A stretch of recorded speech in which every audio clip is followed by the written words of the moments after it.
ఒక్కసారి కొమ్మూరి గోల్డ్ కి కాల్ చేయండి. తాకట్లో ఉన్న మీ బంగారాన్ని విడిపించి మార్కెట్ ప్రైస్ కి వాళ్ళు కొనుక్కుని మిగతా డబ్బులు మీకు ఇచ్చేస్తారు. హాయ్ హలో నమస్తే, నేను మీ కట్ట కార్తీక్. మనతో ఉన్నారు ప్రముఖ సామాజిక రాజకీయ విశ్లేషకులు చంద్ర శ్రీనివాస్ గారు. సార్, భారత్ మాతాకి జై. భారత్ మాతాకి జై. సార్, పాకిస్తాన్కి భారతదేశానికి మధ్య జరిగినటువంటి యుద్ధంలో మన తెలుగువాడు అయినటువంటి సత్యసాయి జిల్లాకు సంబంధించినటువంటి గోరంట్ల మండలానికి సంబంధించినటువంటి ఒక తండ గిరిజన కుటుంబంలో పుట్టినటువంటి మురళీ నాయక్ మరణించడం మీ అందరికీ తెలుసు. రాష్ట్రం మొత్తం కూడా శోక సముద్రంలో మిగిలిపోయింది. యాక్చువల్గా నేను ప్రభుత్వం కూడా ఆయన అంత్యక్రియని లాంఛనంగా చేయడం జరిగింది. ఆయన చివరి కోరిక భారత జెండాని ఆయన శవం మీద కప్పేసి ఆంధ్రప్రదేశ్ ముఖ్యమంత్రి చంద్రబాబు గారు, తర్వాత మంత్రి నారా లోకేష్ గారు, డిప్యూటీ సీఎం పవన్ కళ్యాణ్ గారు, ఎందుకంటే పవన్ కళ్యాణ్ గారు అభిమాని కూడా ఆ వ్యక్తి. సో వాళ్ళంతా కూడా వెళ్ళటం జరిగింది. ప్రభుత్వం తరపున 50 లక్షలు, పవన్ కళ్యాణ్ గారు పర్సనల్గా 25 లక్షలు, తర్వాత ఆ కుటుంబానికి 5 ఎకరాల భూమి, 300 కుంటల ఏమంటారు దాని గజాల ఇంటి స్థలాన్ని కూడా ఇవ్వడం జరిగింది. అలానే లోకేష్ గారు ప్రకటించారు, సత్యసాయి జిల్లా కేంద్రంలో ఆయన కాంస్య విగ్రహాన్ని పెడతానని కూడా ప్రకటించారు. సో ఇదంతా ఎంత ఇచ్చినా సరే ఆ కుటుంబానికి జరిగిన వేదన మనం పూడ్చలేము. ఎందుకంటే ఆ కుటుంబానికి ఒక్కడే కొడుకు. ఆ తండ్రి నేను అనాథనయ్యానని బాధపడుతున్నాడు, కానీ మేమంతా ఉన్నామని చెప్పేసి వాళ్ళ ధైర్యం చెప్పడం జరిగింది. ఆయనకి వాళ్ళ కుటుంబానికి గవర్నమెంట్ ఉద్యోగం కూడా ఇవ్వడం జరిగింది. సో మొత్తంగా మురళీ నాయక్ మరణాన్ని ఈ ప్రభుత్వం యొక్క స్పందనని ఎలా చూస్తున్నారు? చాలా దారుణం అండి. ఒక గొప్ప వ్యక్తిని, ఒక యోధుడిని మనం కోల్పోయాం. 25 సంవత్సరాలు ఇంకా ప్రపంచం చూడాలి. ఆయన అవును, వివాహం కూడా చేసుకోవాలి. తల్లిదండ్రుల కోసం వాళ్ళని మంచి సుఖపెట్టాలన్న ఉద్దేశంతో అగ్నివీరు ద్వారా సైన్యంలో 2.5 సంవత్సరాల క్రితం చేరాడు. ఆయన నాసిక్లో చేరాడు, ఆయన నాసిక్లో చేశాడు. తర్వాత అస్సాంలో పోస్టింగ్ చేస్తున్న వ్యక్తిని కాశ్మీర్ పిలిపించారు. ఆ మనిషిని యుద్ధ రంగంలో పాల్గొనడానికి. అంటే ధైర్యం ఉండాలి సార్, దమ్ము ఉండాలి, గట్స్ ఉండాలి సైన్యంలో చేరాలని. మళ్ళీ వాళ్ళ పేరెంట్స్ ఎక్కడ బాధపడతారో అని చెప్పేసి నేను పంజాబ్లో ఉన్నానని చెప్పేసి ఏదో చెప్పారంటే, ఇక చూడండి మీరు అన్నట్టు సత్యసాయి జిల్లా గోరంట్ల మండలం కల్లిదండ గ్రామంలో ఒక అతి పేద, ఇప్పుడు ఆ తండా పేరు మార్చారు సార్, మురళీ నాయక్ తండా పెట్టబోతున్నారు. కాంస్య విగ్రహాన్ని కూడా పెట్టబోతున్నారు. అతని స్నేహితులు మాట్లాడుతూ చూస్తే కళ్ళమని నీళ్ళు వస్తున్నాయి సార్. ఒక స్నేహితుడు జాబు రాక సూసైడ్ చేసుకునే పరిస్థితులు, సూసైడ్ అటెంప్ట్ చేస్తే అతను మోటివేట్ చేసి మళ్ళీ అతను ఉద్యోగం వచ్చేట్ చేశాడంట. ఇంకొక స్నేహితుడు అయితే అమ్మని చూస్తే భయం వేస్తుంది, అమ్మ నాన్న యుద్ధ వాతావరణం ఉంది ఇక్కడ, నాకు చావు అంటే భయం లేదు, నా బాడీ మీద జెండా వేస్తే సరిపోయిద్దని చెప్పి అమ్మా నాన్న జాగ్రత్త చూసుకొని చెప్పి ఫోన్ చేశాడు. ఇక వాళ్ళ మేనమామ అయితే మేనమామ దగ్గరికి పెరిగాడు. వాళ్ళ మేనమామ అయితే ఎప్పుడు ఏది ఆయన బాగా చూసుకోవాలన్న ఉద్దేశంతో చిన్నప్పటి నుంచి చూశాడు. కష్టపడి చదివాడు సార్. సాయి డిఫెన్స్ అకాడమీలో గుంటూరులో చదివిన వ్యక్తి. వేలాది మందిలో టాప్లో రేస్లో 400 రిలే కావచ్చు అన్నింటిలో ముందుండేవాడు. మామూలుగా ఆ 25 ఏళ్ళ వయసు అంటే అల్లరి చిల్లరగా తిరిగే వయసు. సినిమాలు అంటే ఉండే అట్రాక్షన్, క్రికెట్ అంటే ఉండే అట్రాక్షన్, ఇవన్నిటికి దూరంగా దేశం కోసం బోర్డర్లో ఆ మీసాలు అయినా చూస్తే నిజంగా భగత్ సింగ్ గారు 23 సంవత్సరాలు ఎలా ఉన్నాడో అలా ఉన్నాడు సార్ అతను. అవును, అది దేశం చనిపోతున్నాడు తెలుసు కూడా, దేశం కోసం చనిపోయిన బాధ లేదు, భయం లేదనే ఉద్దేశంతో శత్రుమూకల్ని పోరాడి అతను అమరవీరుడయ్యాడండి. అతను నిజంగా ఆయన చనిపోతే వాళ్ళ నాన్నగారు పవన్ కళ్యాణ్ గారు మాట్లాడతానికి వచ్చినప్పుడు ఆయన వాటేసుకున్నాడు తండ్రిని. తల్లిని కౌగిలించుకున్నమ్మ నేను ఉన్నాననే భరోసా ఇచ్చాడు. భారత్ మాతకి జై అన్నాడు. అదేవిధంగా మురళీ నాయక్ సత్యకుమార్ గారు మినిస్టర్ గారు మీ అభిమాని అని చెప్తుంటే, నా అభిమాని కంటే దేశం అంటే ముఖ్యంతో సైన్యంలో చేరాడు, నాకు చాలా బాధగా ఉందని చెప్పి. ఇప్పుడు పవన్ కళ్యాణ్ గారు అన్న మాట నాకు బాధ.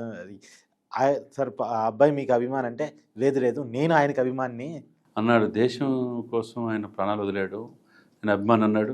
25 లక్షల రూపాయలు సొంతంగా ఇచ్చాడు. అదేవిధంగా కుటుంబానికి అండగా నిలబెడుతున్నాడు. ఆయన కూడా ఏడ్ చేశాడు. తల్లిని, తండ్రి ఒంటరి ఒకే కొడుకు, వద్దురా బాబు నీకు ఉద్యోగం, ఎక్కడో వెళ్తావు ఎందుకని చెప్పి తల్లిదండ్రులు ప్రాధాయపడిన తల్లిదండ్రులు ఇద్దరు పాపం జీవనోపాధి లేక ముంబై వెళ్ళి ముంబైలో బియ్యం అమ్ముకునేవాళ్ళండి సార్. అతి పేదరికం నుంచి వచ్చి అతను దేశం కోసం చనిపోవటం అతనికంటే మనం గొప్ప వాళ్ళమని చెప్పండి? ఖచ్చితంగా కాదు కదండి. అలాంటి వాళ్ళు బోర్డర్లో నిలబడబట్టే దేశం కోసం ఇలా మనం సేఫ్గా ఉన్నాం. అటువంటి వ్యక్తిని వాళ్ళ నాన్నగారు, నానా మురళి నువ్వు లేనా పవన్ కళ్యాణ్ గారు వచ్చారు సెల్యూట్ చేయి అంటున్నాడంటే ఎంత బాధలో. ఎందుకంటే పవన్ కళ్యాణ్ అభిమాని అతను సినిమాలు చూస్తా, అతను రన్నింగ్ రేస్ అని కూడా చూశాడంటే ఎప్పుడైనా పవన్ కలవాలని అనుకోవడం. పోయినసారి ఎన్నికల ప్రచారం కూడా పవన్ కళ్యాణ్ గారు సభకు హాజరయ్యాడంట. రియల్లీ గ్రేట్ అండి. ఇప్పుడు కుటుంబం పోయిందా, ఎంత ఇచ్చినా తిరిగి రాడు. అంతే, ప్రభుత్వం ఇచ్చిందని మనం సంతోషించాలి, కానీ ఎంత ఇచ్చినా సరే అతను తిరిగి రాడు, తిరిగి రాని లోకాలకి వెళ్ళిపోయాడు, అమరుడైపోయాడు. 50 లక్షలు కుటుంబానికి ఇచ్చారు. తర్వాత మీరు అన్నట్టు 300 గజాల్లో ఇళ్ల స్థలం, తర్వాత వాళ్ళ ఇంట్లో ఒక ఉద్యోగం ఇచ్చారు. ఇవన్నీ ఒక ఎత్తు అయితే ఎన్నిటితో పాటు ఏంటంటే పవన్ కళ్యాణ్ గారు ఒక ఎక్స్లో చేశాడు నిన్న. ఎవరైతే ఆర్మీ, నేవీ, ఎయిర్ ఫోర్స్లో చేస్తారో వాళ్ళకి ఇంటి పన్ను మినహాయింపు, వాళ్ళ పరిసరాల్లో వాళ్ళ కుటుంబంలో ఉన్న పన్ను కట్టించుకోకుండా ఒకటి మేము జీవో తీసుకొస్తాం అన్నాడు. అది అవసరం, వాళ్ళకి రాయితీలు కల్పించాలా. మనకందరికంటే గొప్ప వాళ్ళు అసలు వాళ్ళు ఉంటేనే కదా సార్ మనం ఉంది. అంతే కదా. -డిగ్రీ సెల్సియస్లో ఆర్మీ, డిఫెన్స్, ఎయిర్ ఫోర్స్ వాళ్ళు ఎముకలు కొరికే చలిలో మన కోసం చచ్చిపోతున్నారు సార్. మనకు అర్ధరాత్రి హ్యాపీగా నిద్రపోతున్నాం ఏసీలు వేసుకొని. మన జీవితం కాదు. చిన్న ఒక్క పోస్తేనే మనం భరించలేము. అలాంటి చోట ఏదో ఒక ఉండలేని ప్రదేశంలో ఉంటూ మన కోసం రక్షణగా నిలుస్తూ ప్రాణాలు తెగించి పోరాడుతూ తమ ప్రాణాలని భారతమాతకి ఇస్తే అలాంటి వ్యక్తులని అసలు ఒక రకంగా నిర్వచించిన వాళ్ళని అసలు వాళ్ళ త్యాగాన్ని ఇలా నిర్వచించడానికి లేదు. లేదు అనిర్వచనీయం అన్నట్టుగా అలా అద్భుతమైన నేటి యువతరం ముర్రే నాయక్ని స్ఫూర్తిగా తీసుకోవాలి.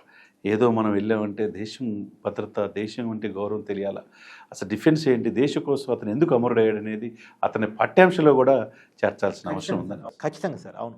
డెఫినెట్గా చేర్చాలా. ముర్రే నాయక్ నేటి యువతరానికి ఆయన్ని స్ఫూర్తిగా తీసుకొని, ఆనాటి భగత్ సింగ్ని ఎలా అయితే స్ఫూర్తిగా తీసుకున్నామో ఈనాటి ఈ యొక్క ఆపరేషన్ సింధూర్లో చనిపోయిన అమరుడైన మురళీ నాయక్ని నేటి యువతరం ఆదర్శంగా తీసుకున్నారు. మురళీ నాయక్ కావచ్చు, మహారాష్ట్రలో చనిపోయిన సచిన్ యాదవ్ కావచ్చు, లేదు జమ్మూలో చనిపోయినటువంటి రాజకుమార్ తాతాని కావచ్చు, వీళ్ళందరినీ కూడా మనం ఖచ్చితంగా డెఫినెట్గా మనకి ఇప్పుడు 7 చనిపోయారు, ఈయనతో పాటు ఇంకో 6 చనిపోయారు. ఎవరైనా కానీ మన సోదరులేనండి. దేశం కోసం మరణించాలంటే గట్స్ ఉండాలి సార్. సార్ ఇంకోటి కూడా నాకు క్లియర్గా చెప్పండి. ఎందుకంటే ఇప్పుడు అల్లూరి సీతారామరాజు చరిత్ర మనం చదువుకుంటాం. తుపాకులకు ఎదురెళ్ళి మరి మీరు నన్ను ఒక్కళ్ళు చంపేరప్పుడు, నన్ను ఒక్కరిని చంపేరప్పుడు మీ తమ్ముడు కాల్చుకోరు మీ వాళ్ళని చంపేస్తానని చెప్పేసి ఆ తెగువ ఇప్పుడు ఈ అబ్బాయిలో కనిపించలేదా? 14 మంది పాకిస్తాన్ చంపాక కానీ తన ప్రాణం కోల్పోలేదండి. అవునవును, డెఫినెట్గా. అది ఎందుకంటే ఆ ధైర్యం అందరికీ ఉండదు సార్. దేశం పట్ల భక్తి, దేశం పట్ల గౌరవం, ఆ 3 రంగులకి మనం ఆ జెండాకి సెల్యూట్ చేసే విధానం, మన భరతమాత కోసం, భరతమాతని కాపాడుకోవటం కోసం అతను ప్రాణాలను తృణప్రాయంగా అర్పించడం ఏదైతే వాళ్ళు యుగ పురుషులు యుగానికి ఒకరు పుడతారన్నట్టు వాళ్ళు రేరుగా ఉంటారనమాట. అటువంటి వ్యక్తుల్ని మనం స్ఫూర్తిగా తీసుకోవాలి. సార్, ఆ అమరవీరుడి విషయంలో ప్రభుత్వం స్పందన ఏ రకంగా చూడాల్సి ఉంటుంది? ప్రభుత్వం ఎమ్మటే స్పందించిందండి. చంద్రబాబు నాయుడు గారు ముందుగా ఆయనకి దండేసి వాళ్ళ కుటుంబానికి సానుభూతి తెలియజేయటం కావచ్చు. ఆ తర్వాత లోకేష్ గారు ఆయన పాడిని కూడా ఆయన మోసి ఆయన సాలిడారిటీని తెలియజేశాడు. అట్లా పవన్ కళ్యాణ్ కుటుంబానికి నేనున్నాననే భరోసా ఇచ్చాడు. అంటే హోమ్ మినిస్టర్ గారు వచ్చారు, మిగతా మంత్రులు వచ్చారు, ఎంపీఎల్ఏలు వచ్చారు, అందరూ యావత్ ప్రభుత్వం కూడా కదిలి వచ్చి, ప్రభుత్వ పెద్దలు వచ్చి మేమున్నామనే భరోసా కుటుంబానికి ఇచ్చారు. అది సంతోషంగా మనం చూడాలి సార్. ఆ గౌరవాన్ని ప్రభుత్వం ఇచ్చిందనుకో, ప్రభుత్వానికి డెఫినెట్గా ఇచ్చింది. తక్షణం స్పందించి ఈ హృదయం అనేది అందరికీ ఉండదు.